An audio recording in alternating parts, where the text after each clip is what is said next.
सोनू मामा जो गाड़ी चला रहे थे।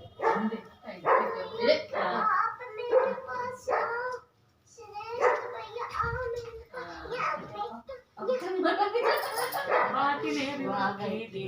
वो मामा चले गए थे, सोनू मामा की मम्मी लोगों को बोले गोली न कर लेके।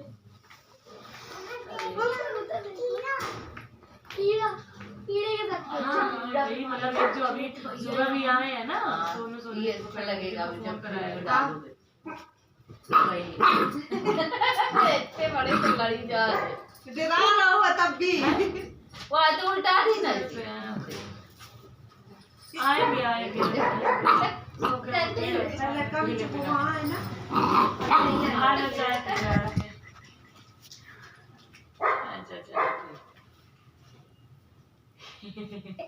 हमारे ऊपर रखी होगी।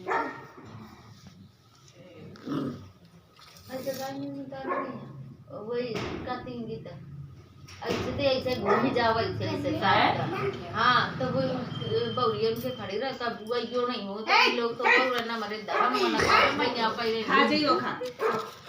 वहाँ पे अब मम्मी अपना पंडित